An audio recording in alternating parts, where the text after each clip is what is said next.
Right. Well, good evening, everyone, and welcome to the Thriving Dentist Expert Panel.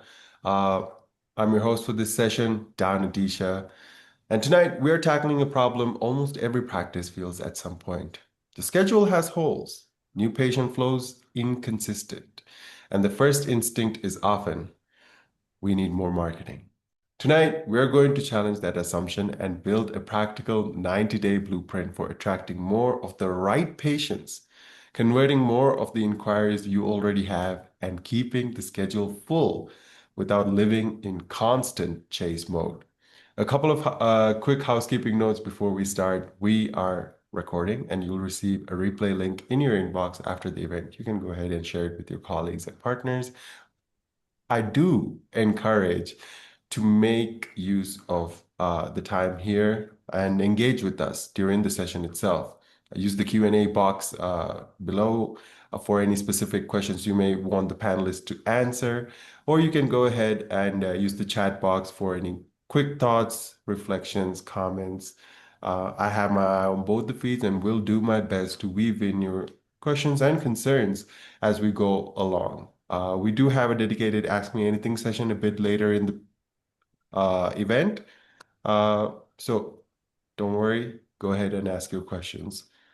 You're in the right place. Right. And a quick thank you goes out to our growth partner tonight, Equa Marketing. Equa has spent more than 18 years supporting dental and healthcare practice owners across the US and Canada. With more than 850 practices served, their work focuses on helping practices get found through search, build stronger online trust, and turn digital attention into real patient opportunities. We'll hear more from Equa a little later in the program. Right, let's go ahead and meet our panelists and then get into the discussion. First up, we have Lori William. Lori brings more than 32 years in dental and orthodontics, including 20 years as an owner of Strategic Dental Consulting. She has worked in every role within a practice and has facilitated and observed thousands of new patient exams. Her work centers on treatment coordinating, leadership, practice growth, communication psychology, case acceptance, and building measurable systems teams can execute consistently. Lori, it's great to have you here with us on the panel. Thank you. And next up, we have Joelle Klobanish, owner and CEO of Benchmarks Financial Group, where she helps dental practices, DSOs, and acquisition-focused organizations create the financial clarity needed for growth, transitions, and acquisitions. Her work focuses on financial reporting, cash flow visibility, transaction readiness, acquisition integration, and multi-location strategy. Her philosophy is that accounting should do more than produce reports. It should help owners make confident decisions. Joelle, it's great to have you here on the panel. Great to be here. Thank you. And we have Tala Battersay, founder and CEO of Dentella Consulting Incorporated, a member of the Dental Advisory Board with more than 15 years in the dental industry. She guides practices towards growth through practice management, treatment coordination, leadership, mentorship, and of course, operational discipline. Her education includes business commerce and administration, general management, and dental practice management, with additional training in practice sales, treatment coordination, executive leadership, and IPAC compliance. Tala, it's fantastic to have you back on our panel. Thank you. And rounding off the panel, we have Dr. Lee J. Harris, dentist, senior healthcare executive, and principal consultant at Harris Dental Solutions, bringing more than 30 years of clinical, operational, and consulting experience. He has held executive roles, including vice president and chief dental officer at United Healthcare / Pacific Care Dental and dental director for Sun Life Financial's California Benefits Dental Plan. He has also taught and supervised in dental education and now coaches dental group leadership on strategic growth, operational efficiency, and quality management. Dr. Lee, welcome to the panel. Thanks for having me. Absolutely, Dr. Lee.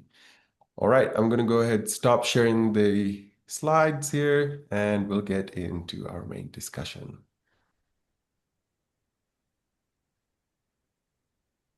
So my first question goes out to you, Laurie. When a practice believes it has a marketing problem, what operational signal most reliably reveals the real issue is a conversion problem? Great question. So I typically look at the gap between new patient inquiries, new patients added to the software, and then obviously number of new patients that have been scheduled. I typically want to see about a 90% from added to scheduled and looking at that gap for sure. If a practice is not converting the leads or if the schedule isn't filling, then to me, it's not a marketing problem. To me, it's an internal problem, it's an operation problem, and it's a lack of systems problem. Marketing spend is not going to fix these challenges that you have. You need to fix the foundation before you build the house. So another area that I see with this is specifically teams just let leads fall through the cracks. They inquire, they have interest, and they just hang up the phone and give us a call. Your team needs to be trained. That process needs to be there, that they're capturing the information and they're following up and taking the initiative to get that warm lead back into or get them engaged into the office. Engaged into the office, would you recommend that being done right on the first initial call, or is that something of a follow-up that is Oh, required? obviously it's the first to call. That's always the goal. But if that patient says, I'm going to call you back, the team just lets that happen. And my recommendation is we don't let that lead just call us back. We need to take initiative. We need to take control of that call. We want to capture their information. And if they're not in a position to book that appointment now, we're following up with them to make that appointment happen. Are there any frequency that or cadences that you could recommend? Like 3 days after the first call would be a good time to get back in touch. How would you go about kind of defining that kind of cadence? I would be saying to the patient, my recommendation would be, you know what, it sounds like you're in your car and you're driving. So I'm going to take your name and number here and I'm going to give you a call back in a few hours and we can get the appointment scheduled for you. No, Okay. 3 days, that the dental appointment has completely, it's no longer a priority. If they're not getting in right away, then you've lost them. It's all Got about it. the speed for lead, which is the next question. So we'll just keep going. Absolutely. Thank you very much, Lori. Dr. Lee, high intent new patient calls at 12:10 p.m. So hits the voicemail and books with the competitor before 1. What inside the practice made that outcome inevitable? Just as Lori said, you've got to return that call immediately, no longer than 15 minutes. If you've waited that long, the person's already moved on. So, usually practices have 1 to 3 people who can answer the phone. If that's not enough, they need at this time an AI chatbot that can answer it. But somebody needs to follow up with that person within 15 minutes, or you've lost them to your competitor down the street. Hmm. So, with regards to AI now, there are some AI automated answering machines, right? They Mhm. answer on behalf of the practice. Some people have said that they don't feel like they're talking to a real person. They feel like it's robotic. They're not being taken seriously. Um, what are your thoughts on that? Well, as there are a variety of AI tools out there, you've got to find the right one that works for you. Obviously, there's no replacement for a human being and a human interaction with a patient. But if you can get the chatbot to schedule an appointment and you follow up with the patient and get all their details person to person, then you've locked that patient in. The trick is not to let them go. If you wait too long, your competitor has them. Hmm. So after 15 minutes, what would you do? Like you still have a lead, I but would call them, but the chances okay. are they've already booked with somebody else. Just as Lori mentioned, if you don't follow up right away, they're gone. They're Hmm. just, they have very limited time. They want to get an appointment on the books. You got to get them in the book as quickly as you can. You can't wait a day or 2 days or 3 days. That's not going to work. Hmm. Would you keep that lead for any future? You can keep it. It probably won't do you Oh, much good, but you okay. can hold on to it and try back again in a couple of weeks. But they probably Oh, already sorry, moved Dr. on and Lee. Okay. they No, probably already you were a bit inaudible. That's why. Okay, go ahead, please. They probably have already moved on, but you can give it another try. Just one more try before I just. w yeah, I wouldn't if they're not answering after you one more try, they've moved on, they just don't want to talk to you. Okay, done. That's good to know. Thank you very much, Dr. Lee. Tala, most practice owners cannot accurately state their own phone answering rate. What does that gap reveal about the growth problems getting misdiagnosed? That tells me that as an entrepreneur, a dentist owner, and I think all of us will agree on this, you're managing by assumptions, not even knowledge and reality of what's happening in your practice, which is a problem. The truth of the matter today, we have AI solutions like Dr. Lee mentioned, and they are capturing everything. The moment you have no missed call policy in your practice, prioritizing the phone, when it rings, the second ring, it's picked up. And if it's not picked up, I have seen multiple solutions out there where it responds, if AI isn't there, it responds with a quick text message. Hi, this is Tala from so and so dental. We're on helping another patient, call you right back. At least that. So the reality is all those voice over IP systems that are out there, and there's few of my favorites, we use, and you can have a full-on dashboard that gives you the reality of what's happening in your practice. A lot of dental practices put a lot of money in marketing, and the challenge isn't the marketing. The challenge is the conversion between the phone call and the appointment. And Dr. Lee and Lori said it perfectly. There's a lot of internal systems that need to be fixed before you spend money on getting that phone ringing. Percentage wise, healthy calls, rating those calls doesn't have to be a mechanical, personal work that needs to be done by the entrepreneur dentist because I know you don't have time. We have solutions in the market today that will help you. AI has been created in my view to help us capture better stats for running the business, but also to give us the gift of time to do better internally by having the data that will support our decisions and training within the practice. All right. Um, are there any aspects to that? Although, you mentioned that AI allows us for automation and really able us to capture that data. What's like the top three metrics you would suggest our practice owners really look at when they do have this dashboard in front of them? First of all, I want to know the percentage of missed calls and the time that the missed calls happen. If there's a peak time that happens in your practice where missing most calls, that is a problem. We have to do something about it. We have to do better. There has to be either we're understaffed at that time or we're busy or our scheduling is not helping us pick up the phone. Something gotta change. The second thing is I want to know the percentage of leads versus booked. I want to see the truth of the conversation. A lot of those dashboards that you have for the voice over IP systems will give you a happy face and a rating for every call.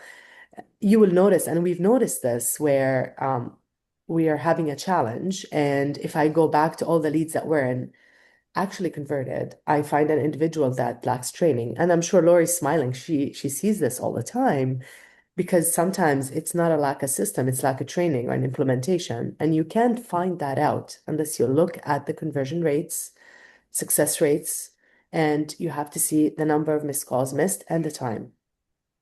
You also might want to listen to the calls. There's a lot of these systems that have call monitoring. Listen to them. Listen to how they talk to the patient. Are they welcoming? Or are they just going, "What's your insurance coverage?" I mean, those are things that you gotta make sure that your staff is well trained. So I agree with everybody else. Training is really important. Absolutely. Thank you very much, Tala, Dr. Lee. Uh, Joel, when a practice has dormant treatment plans worth six figures sitting unscheduled, what determines whether reactivation outreach restores trust or damages it? Well, there's so many parts to that. I mean, first of all, outstanding cases that have not been scheduled. You have to look and see, are the cases real? Like, are these real cases that we can take action on?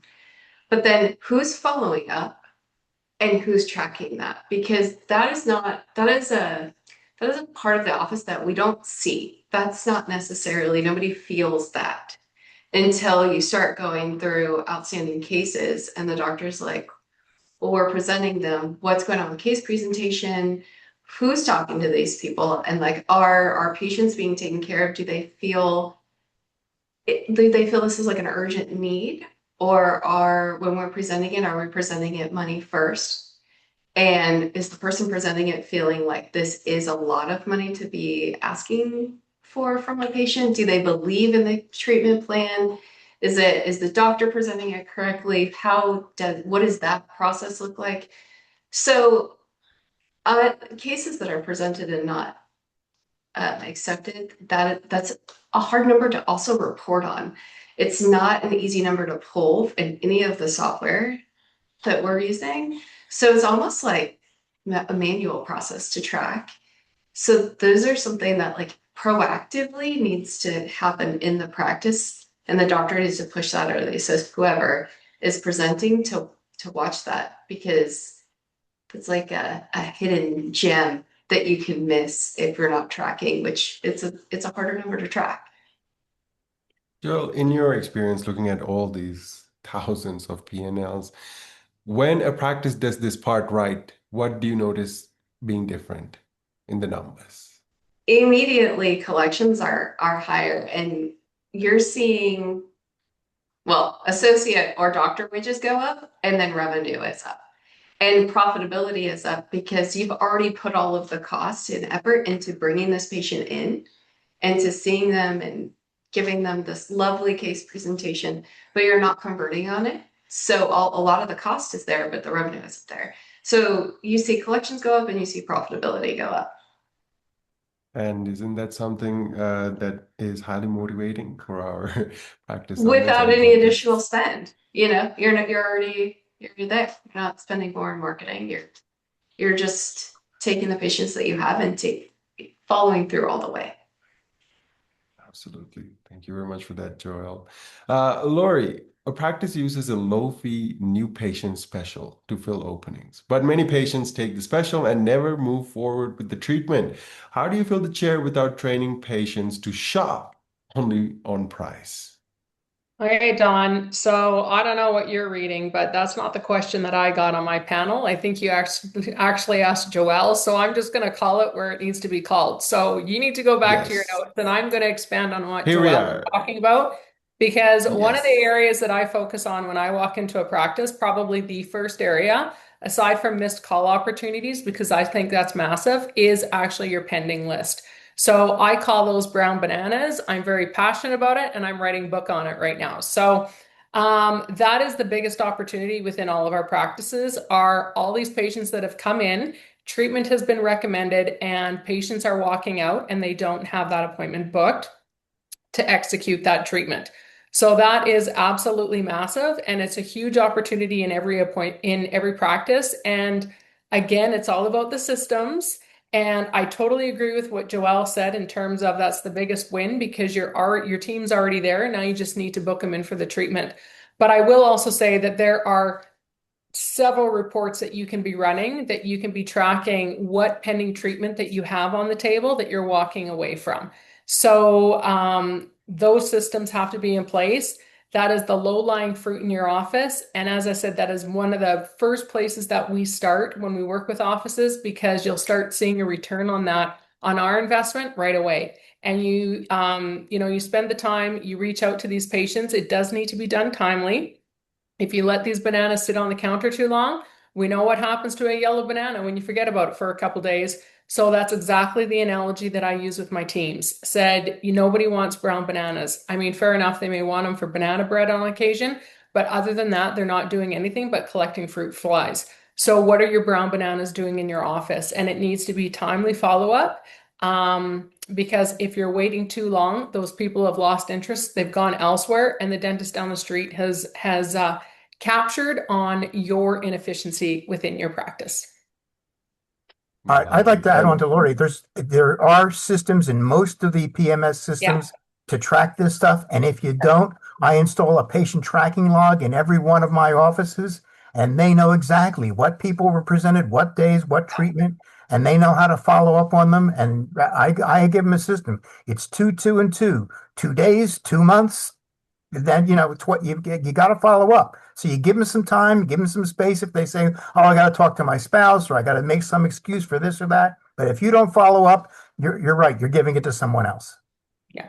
Thank And you. also give them something like urgent, needed, nice to have. Say, this is what you need urgently. If they're, it's a 5-figure treatment plan and they have something urgent needs to be done, break it down for them. Tell them this, let's work on this one tooth now, get that fixed, and then we'll move on. Right. Appreciate that input, Dr. Lee. It's very easy to remember the tutu and then, of course, the other analogy as well regarding urges. Lori, my apologies there. Oh, it's all good. I'm just like, hey, you're throwing me off, so I'm going to get you back on track here. It's all good. I appreciate that. I appreciate that. Thank you so much, Lori. Dr. Lee, how do you weigh the speed of launching a paid campaign against the cost of running ads into a scheduling process that can't handle same day or next day new patient requests?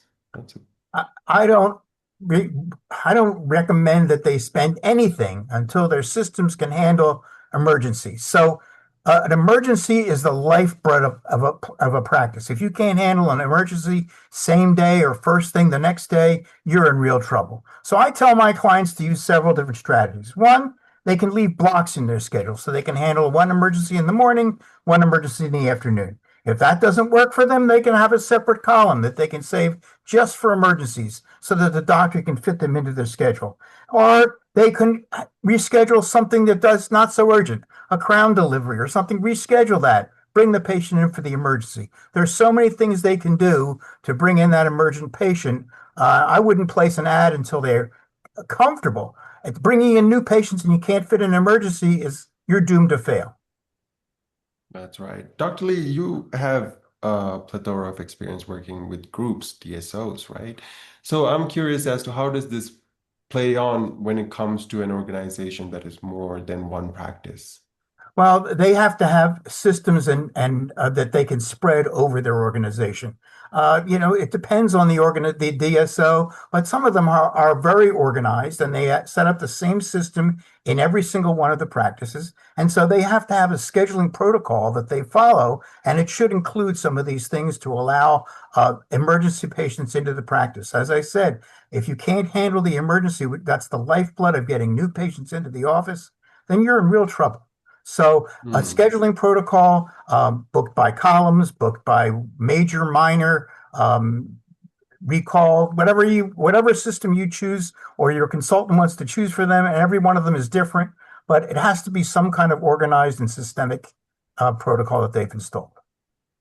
With priority towards always being ready for emergencies. Absolutely. Right. My next question is to you, Tala. Walk through the moment a front desk team member quotes a new patient exam fee over the phone.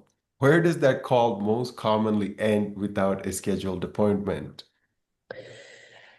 We actually had that discussion in a couple of practices because in where we are, there's a lot of insurances and a lot of insurance-driven people. Is it covered by my insurance? That's the first question. How much? When the team member focuses on money more than value, and focuses on answering or asking that question, one of the failures that we see often is the question, Dr. Lee, you mentioned this. Is it covered? What insurance do you have? That's one of the first questions that I'm hearing team members ask, which is not how it should go.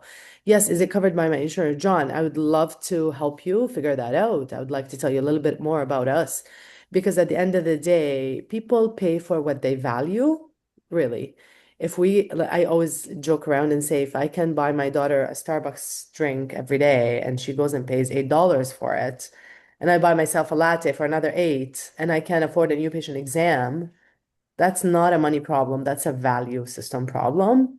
And in my opinion, we lack creating the value in the patient's conversation when they're calling rather than focusing on money and fees, focus on value. And some of them will be very conservative and they're not very interested in coming in without understanding the money part. And we don't know their insurance coverage as of yet. So we always have an option for a meet and greet. John, why don't you come in, meet us, take a look, meet the dentist, and we will do all the due diligence to help you understand how your insurance contributes to your visit. Insurance is a gift. A lot of people use it as a credit card unfortunately, and it's not. And the reality is, they only value their oral health when they're about to lose their teeth. And that is the biggest challenge. Education is a big thing. And I'm noticing that a lot of our team members who pick up the phone are not trained enough on answering hard questions. So that's again goes back to training. I just want to comment one quick thing about the leads. So yes, I agree with Lori and Dr. Lee. It's gone if they don't pick up and book. But what I was challenged with about 3 weeks ago, a marketing company that said to me, "We're getting you all those leads, guys, for this specific clients, and you're not following up properly. Are you willing to sell those leads back to us so we can sell them to another dentist?" The dentist said, "No, those are my leads." He said, "Well, why aren't you doing something about it?" So we created what we call an automation for the dead leads, the rotten bananas. We're trying to revive them and make them into a banana bread. So what we did is created an automated system where we feed those emails into a mail campaign, and we engage them in newsletters or engage them in promotions or engage them in whatever is happening in our practice. It takes a lot of touches to make a sale. A lead is a lead. You paid for it already. Why not invest in future nudges? You may not convert 50% of them. Let's convert 10%. That's a win. It was nothing.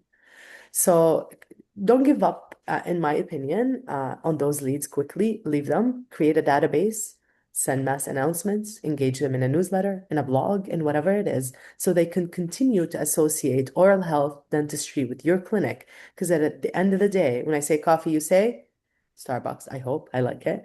So it's all about a brand and recognition in the eyes of the client or the patient. So that's where I would go with that as well. That's I really agree. great advice. I mean, turning brown bananas into banana bread, that's what we want. I will never forget this, Lori. I know Yeah. I know everybody, that's always my topic on stage is preventing brown bananas. So now everybody will remember. That's it.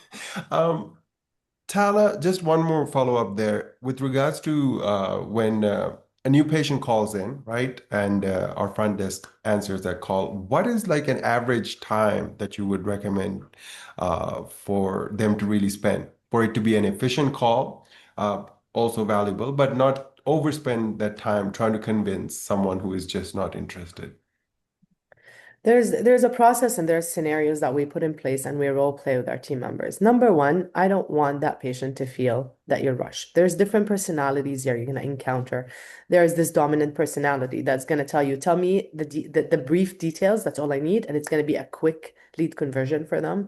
There's the one that wants you to engage and, "Oh, how was your day?" And they want to have that relationship built. You have to be fully aware of who you're communicating with, in my opinion. And Lori, Dr. Lee, Joelle, you might disagree with this, but it's a judgment call because at the end of the day, if I'm inquisitive and I want to know more about your implant process and I'm sharing with you, that really, I can cut that short because I have a 3 minute cap on my calls. That might be an all-in-X or an all-in-4 case.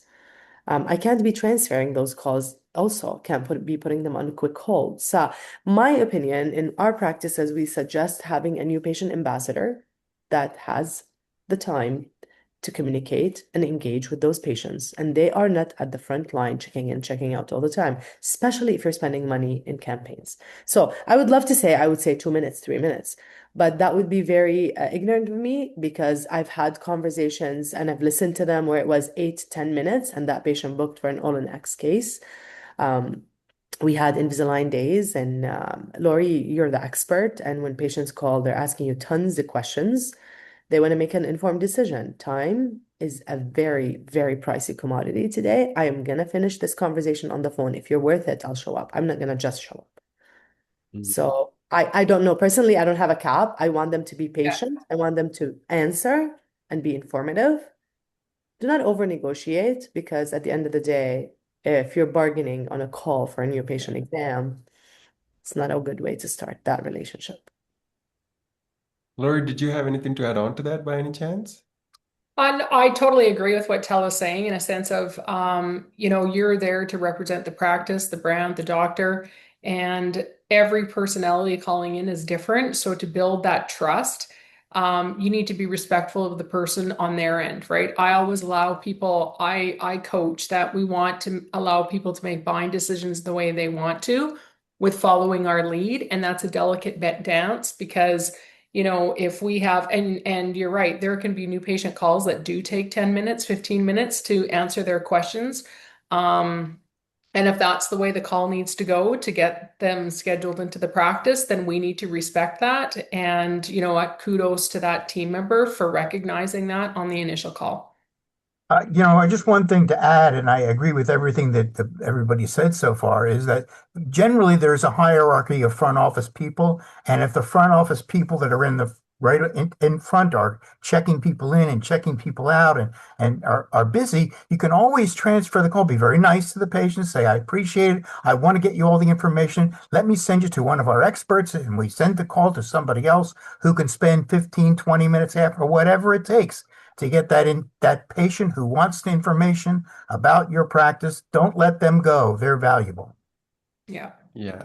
I've been on quick holds for more than 5 minutes, so I know it's not a great experience on the other end. You feel like just cutting the call and just making a next call to the dentist the next street over. So really appreciate those clarifications and wonderful insights. Tala, Lord, Dr. Lee, thank you. Joelle, a practice manager finds 47 unscheduled treatment plan cases totaling 180,000 from prior 90 days. Who in the practice feels that loss first, and what stops it from being addressed? So this is the question I thought you were asking me the first time. Did not mean to take your question, Lori. No, but you handled it so well. You did a fantastic That was great. I job. didn't even Yeah. notice. See the next one. Yeah, so then we're going to skip on to the next one. Joel, what specific change in cost per acquired patient by channel signals that a practice has moved from paid traffic dependency to a compounding organic growth system? I actually think it's more of a ratio. So once you are spending a similar percentage of your revenue on marketing and your patient numbers are increasing without any crazy additional spend, that's when it feels like the organic growth is starting to happen. There's not, we used to talk about like $120 cost to acquire, but I feel like that's such a maybe like a general line, but now there's so many different lines of dentistry and specialties and everything that it's much easier to look at a ratio and it seems more realistic. So as long as you're spending like, a solid 3 to 5% in marketing and some more, and it might make sense in like an arch practice or something like that, just to chuck money at it because you're getting the patients and it makes a ton of sense, then great. But if you're keeping your spend at that nice ratio, 3 to 5%, and you're getting more patients than you did before, then you're killing it. So it's really more of a ratio than like a hard number. And that's what we watch, is just to make sure you're not all of a sudden marketing's not like at 18% and your revenue's going nowhere. And then I'm like, what are we spending marketing money on? And does it make sense? And are you converting? Like what's case presentation? And that's where like, at least what I hear is it's hard to track. Like, is it the associate not presenting correctly? Who's presenting the case? Like, are they handling it correctly? Is the associate putting like a ton of cases in there and like options and not closing the loop on that? And so like a patient has like worst case scenario, best case scenario, like 3 different case presentations delivered at different time, whatever, sitting in the reporting, and you're pulling and it's like, oh, you have 300,000 of unaccepted case presentation, but really you don't because there's too many. So it's in my world, we just kind of look at that ratio and then also ask like, hey, are you looking at this? Are you making sure that you're actually converting these people? And because there's so many, it's like canceled appointments, at the phone call, at the chair. Like there's so many different conversion moments that I think there's just a lot of opportunity to both make the patient feel welcome and wanted and also lose the patient. Do you take these channel mixes, like for example, the organic ones, do you divide them, or would you have preferred them to be divided perhaps like organic SEO, then referrals on another side, and then even paid? Oh Or is it man, just paid and organic? I would love to be able to break any of that down. So the feedback I hear is it's really hard to say like this patient came from this channel, this patient from that channel. Now I know there's like a ton of different phone numbers, different all of the different ways of tracking that, but it it's difficult because it's not usually like one thing. It's like, oh, I saw you on Google and also there was like the signage, or oh, I saw the billboard and my like neighbor next door goes to you. So we try to take it at a high level. If there's more information all day long, like I'd love to see how many patients you're getting per channel all day long. But that seems to be a hard question to answer. There Absolutely. are And systems in all the practice management systems that have tracking of referrals. Now, you're right. They can see it from three different places. But if you have a properly trained staff that ask the right questions, they can drill down to where did you first hear about me? Because let's say they heard from a friend down the street or a friend who's been in the practice, but then they don't know the dentist, so they Google him.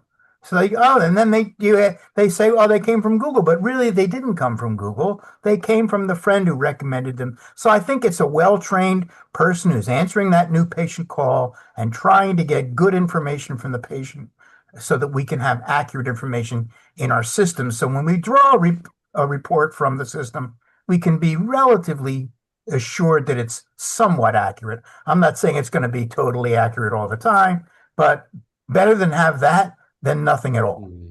Yeah, at least you get trending there. Totally. Yeah. That's great. That's great. That's a first for me, hearing that. Thank you very much, Dr. Lee. And Joel, appreciate you as well. So it's a bit difficult to figure out the marketing spend, but if you're staying in that 3 to 5%, you're doing something right. As opposed to that 18%, then you'd We really don't have want to to take see a look that. at. Definitely. And again, it's about trends, right?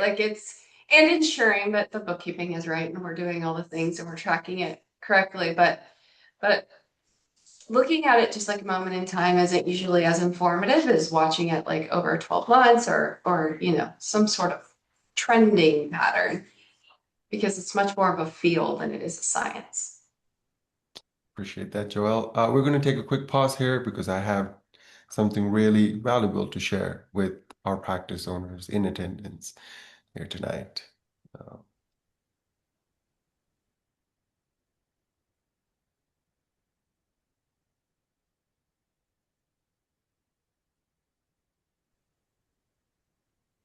right.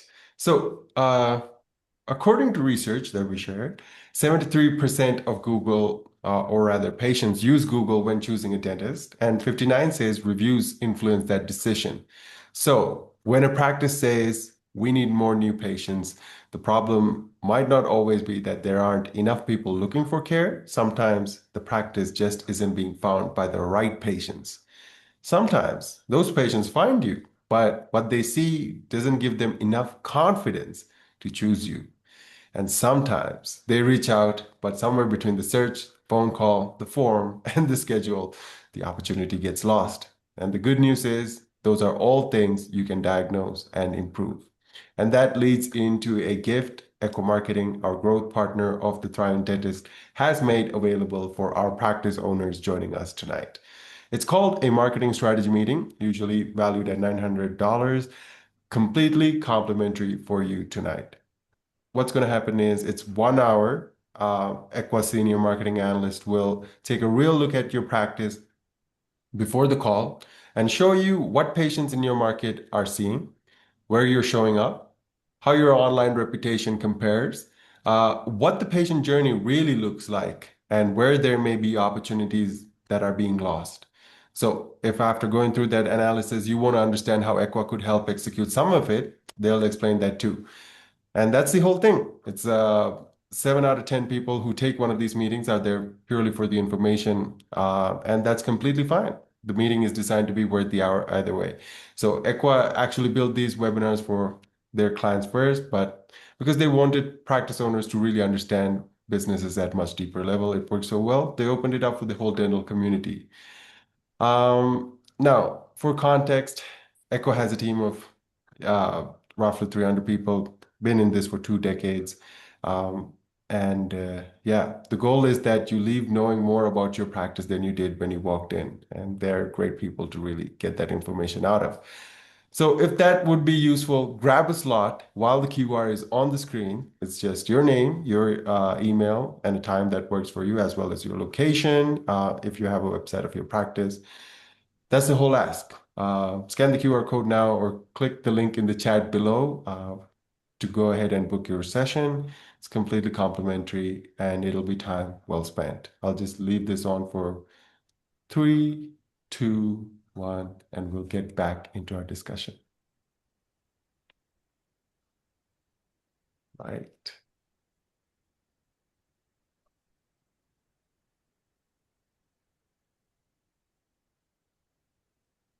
Right then. Lori, when a new Yes, patient inquiry, let me know if yes, I'm getting this right. When a you new patient are. You're doing inquiry great. comes in, Yes. okay, fantastic. So when a new patient inquiry comes in through an online form after hours, what is the first handoff that determines whether the lead converts or disappears by morning? Well, interaction and managing expectations. So whether it's a human that they're interacting with, you said after hours, so there's going to be some, or I'm going to trust there's going to be some automated systems that are set up. Those automated systems are going to let the patient know that the team is away from the desk right now, recharging, so that they're going to be back bright and early tomorrow so they can serve our patients. The office is opening at X time, 7 a.m., and they are welcome to call. Alternatively, our patient will give you a call at 8 a.m. in the morning. Not a lot of people like phone calls at 7 in the morning, but they need to manage those expectations and outline when a human is going to reach out to them and make that first interaction. Silence to me is a death by 1,000 cuts. There needs to be some acknowledgement there so that patient on the other end knows that you guys exist and that you're open for business and you're wanting to do business. So leads to me, we talked about this a little bit earlier. I don't necessarily believe in a bad lead. They've reached out to you for a reason, and I work with a lot of specialty offices, mostly orthodontics. So I believe that people are not coming into that office to test out your coffee machine. There's a reason that they're reaching out to us, and it's our job to remind them that we're ready to do business with them. But the speed for lead is important when we're interacting with those patients. We've talked about this. I think that was one of the first questions or first two questions in terms of the timing. And it needs to be, these people are, there's a reason they're reaching out to you. People have better things to do than contact your office at 10 o'clock at night. There's a reason. They've seen an ad, something has intrigued them, they're having pain, they're having a problem, there's something that's driving them to your office. So again, it goes back to having processes and systems, because those potential or probable patients get distracted easily. And if you're not timely, then they're going to move on to something different. So by acknowledgement, do you mean once they fill out that form, some kind of message pops up that says, "We will thank you very much for submitting this form to us. We'll get back to you 9 a.m. tomorrow." Yep. Something And it like might that? even just, it Okay. could be a form. You're absolutely right. It could be through your website. It could be, now there's so many ads now on, meta ads running through Facebook and Instagram and whatnot. So there needs to be some automation set up for that.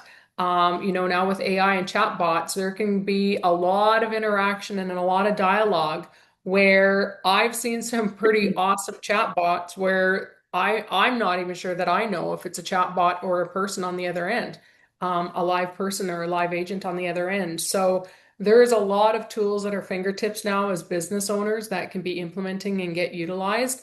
But again, it goes back to ensuring that your team is trained and your team understands what those expectations are. There should be somebody assigned every single morning that the first thing they do, the first thing they check are the leads that have come in and respond to them immediately.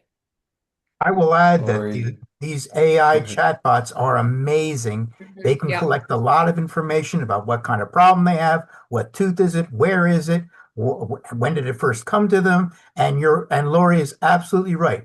First person that comes into the office, as soon as they open the door, first thing they do is check the messages, check that chatbot response, and call those people after 8 o'clock in the morning, not at 7. Hmm. That is so right. Like Lori, this was right on. And also, what we try to do now is a lot of softwares have the option of book online. So we add that to the response. Like if you're that eager to book in the mind of a patient, as long as I booked an appointment, that's it. I'm gonna stop searching. I'm done. I booked. Yeah. So maybe just put that in and that comes as a notification as well. So as soon as you book it, there's a pop-up that says, "Thank you so much for booking your appointment at this time. A team member will call you for more details tomorrow at 9 a.m." And at least give them the option to book. And that's available in almost every software out there right now. Yeah. Some of the chatbots that you can book directly with them. Yeah. Like they have access to the schedule and Oh, yeah, so everything that integrates. Yeah, that's perfect. Truly amazing. There is a bit of a concern with regards to that, but I think that's a whole nother topic of discussion because I mean that's just goes back into the PMS not being properly integrated into these schedulers so that they might have overlapping schedule. We have, yeah.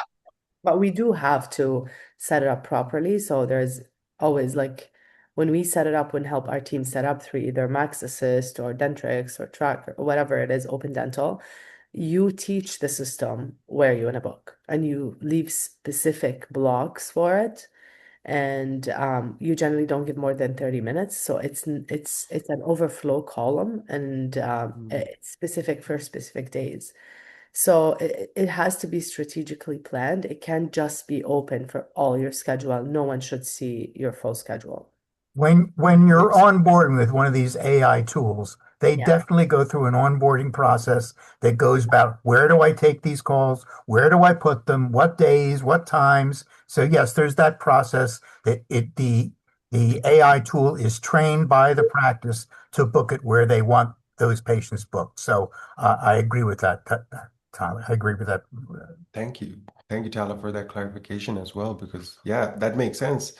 Having very specific time blocks specifically for that channel to come in through, that really solves that problem with overlapping on the schedule. Dr. Lee, what is one number a practice owner can pull from existing software this week that would reveal immediately whether phone handling is a growth constraint? Well, most systems have several reports. You first of all, you can pull up your new persons or your new patient report and get that list. And then I would compare that to my incoming call list or my referral list. So I balance those back and forth. So I say, well, gee, this person call or was referred, but there's no new patient.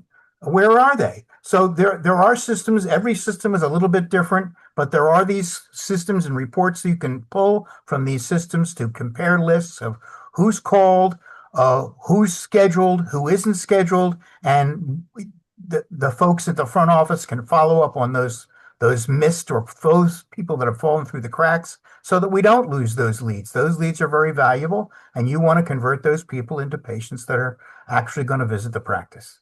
So there are reporting. Every system is a little bit different, but I know that all these systems have these reports available. You just got to search them out. What's probably a threshold that would, trigger the investigation into it? Like, I wouldn't then, wait for a trigger. I would do it every month. I don't wait for something to hit me in the butt. I want to find out from it every month. And so I'm not going to wait around for a problem. I'm going to be proactive and run those reports every month, do that comparison on a regular basis. So I know where my patients are coming from and where they're not. appreciate that. Dr. Lee, we got to always be proactive a little bit about these things. Otherwise, yeah, why not? Why wait for a problem when you can solve it beforehand? Tala, once a practice has completed 90 days of conversion fixes, What tells you the system is self-sustaining rather than dependent on the owner checking it personally each week? When you stop asking if it's done. As simple as that. The reality is a lot of systems are great, and dental practices and some dentists know exactly what they want to see in their practice. What I find is a lack of accountability in dental practices, so no one is checking in. And everyone checks in at the 1 year mark for a review to tell someone that they really suck at what they're doing, which is sad. So what I suggest, and every time you implement a system, assign it to someone, hold them accountable by having what I call empowerment meetings. Those are meetings that you have once a week for 10 minutes. Review the task at hand, review the stats, review the KPIs that were handed to them, no secrets. And when it passes the 3 month threshold, and you know that every time they're coming to you, they know what they're doing, it becomes faster and it becomes more sustainable on their own. You switch that to a monthly. Here is my suggestion. Never stop checking. The reality is accountability is a consistent act of leadership where people fall through the cracks and stop doing what they're doing because they revert to the old ways. And this is every consultant on this call gets that. What's going to happen when you're done? Is it going to stick?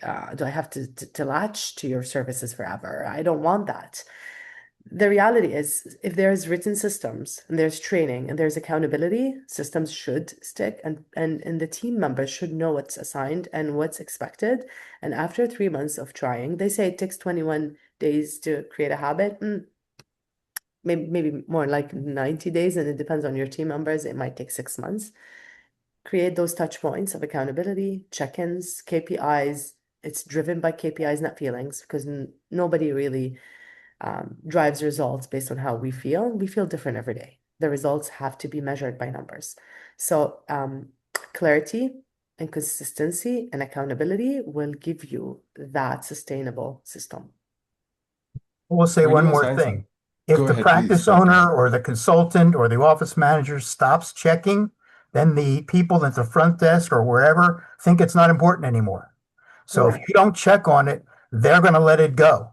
So checking on it on a routine basis or sometimes even on an irregular basis keeps the staff on their toes. But if you don't check, it becomes unimportant to them. They know that if the boss is checking on it, it's important. They're going to do it.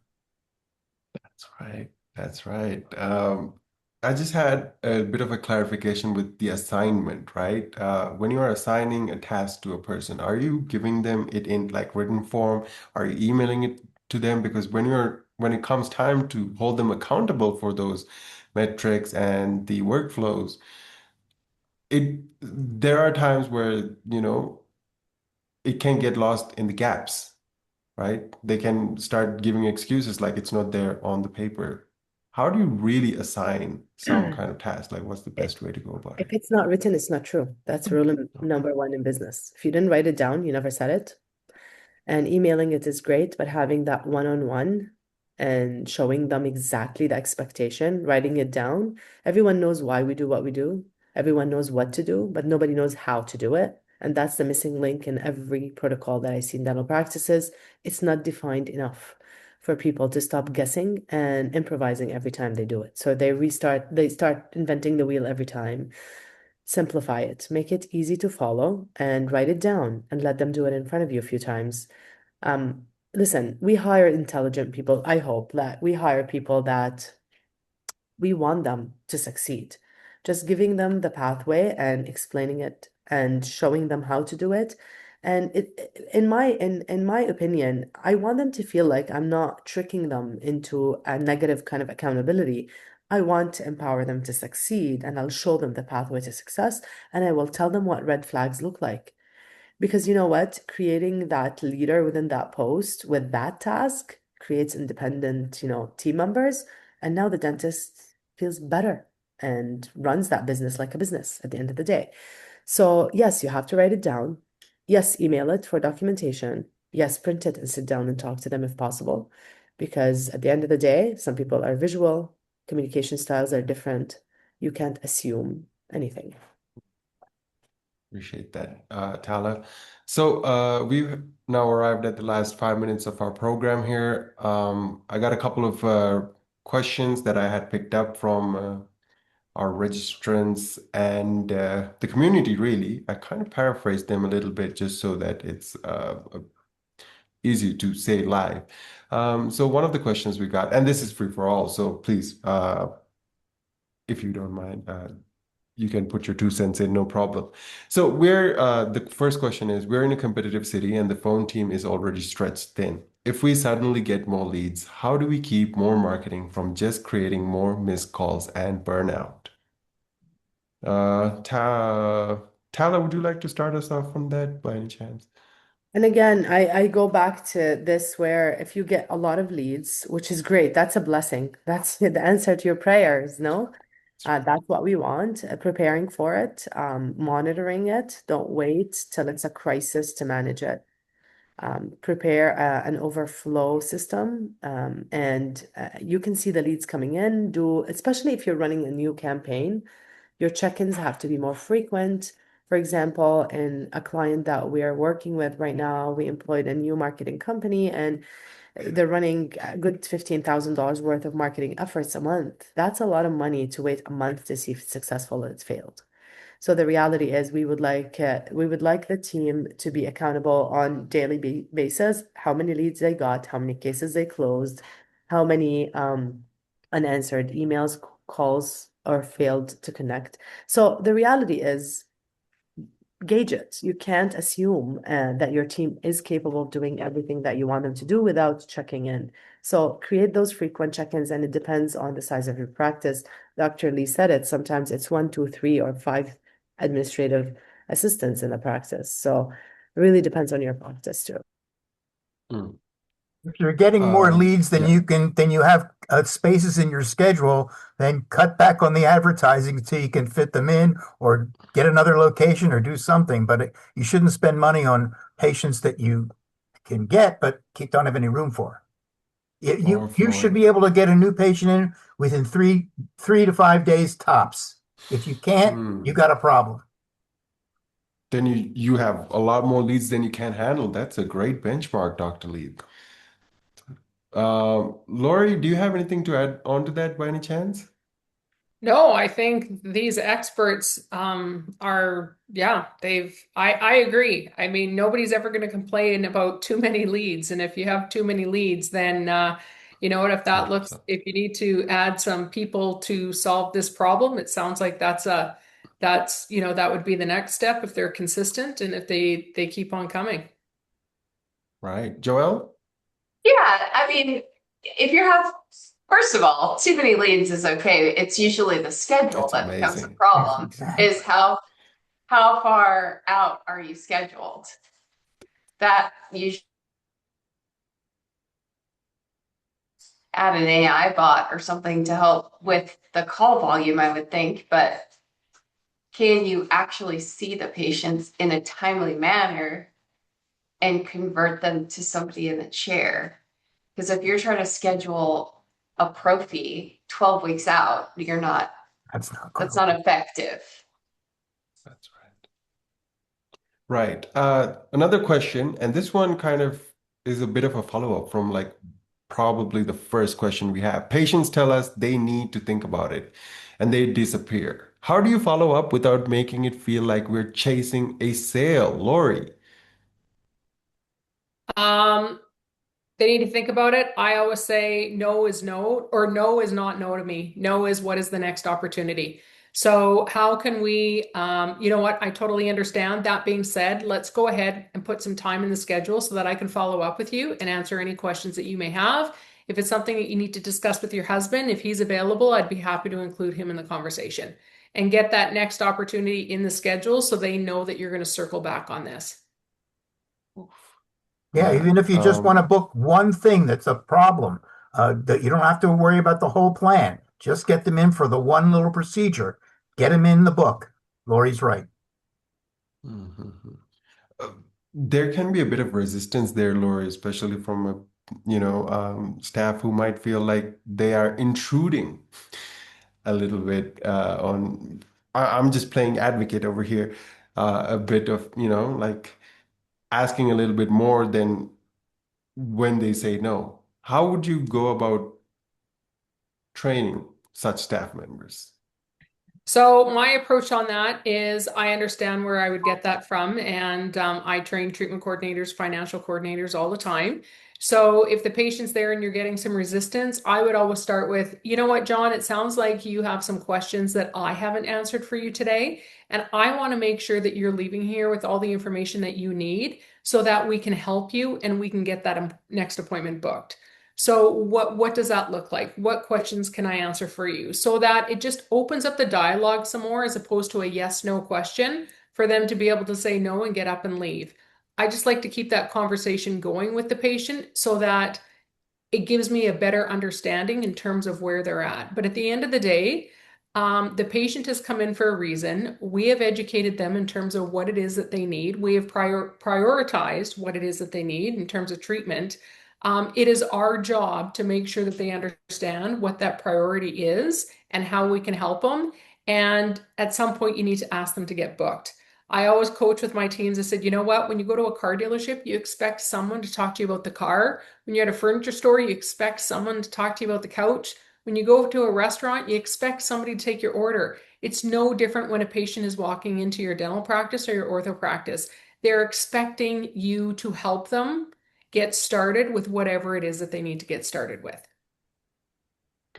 That's fantastic. And since we have arrived at the top of the hour here, I would like to get one last final golden rule from each of our panelists in 60 seconds or less for filling the schedule in a healthy, sustainable way. The one principle you would want a practice owner to remember tomorrow morning. Sure. Lori, start us off. Answer your phones. Answer your phones. Fantastic. Tala, Measure what matters. measure what matters. It Okay. doesn't matter and you don't measure it. If it matters to you, start measuring it. Don't manage by emotions. Okay. Dr. Lee. Follow up promptly. Don't wait for something to happen. Follow up right away. If they've called you, get back to them right away. Okay. And Joelle. Trust but verify. Everybody has a number. Okay. Okay. So every staff Appreciate- member has an accountability number. Okay. Appreciate that. Those are fantastic points right there. And now we have arrived at the top of the hour, and I do want to make a quick reminder to our practice owners.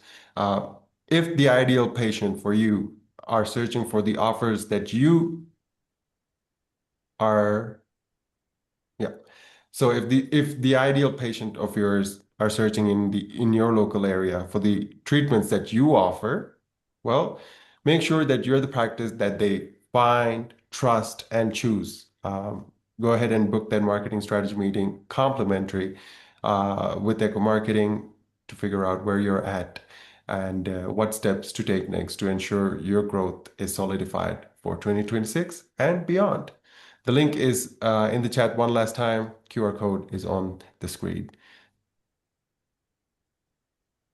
Right. Here we are. Okay, I would like to take this moment to let our panelists know where can the people find them and the work they do. Lori, would you like to let us know where we can find you and the work we do? You bet. Yeah, you can find me at Strategics, www.strategics-ltd.com, and all our information is there. I'd be happy to connect. Amazing. Dr. Lee? You can go to my website, harrisdentalsolutions.com. My contact information is there. There's a contact form. I'll follow up right away. Okay, you betcha. Joelle? The website, it's www.benchmarks.co.com, and there's a link to the calendar, and you can throw time on the calendar at your convenience. That's great. Thank you, Joelle. Tala? Yes, absolutely. Our website, dentalconsulting.ca, but also can find us on Instagram, Facebook, LinkedIn, and happy to answer your calls or emails and respond to any questions you have.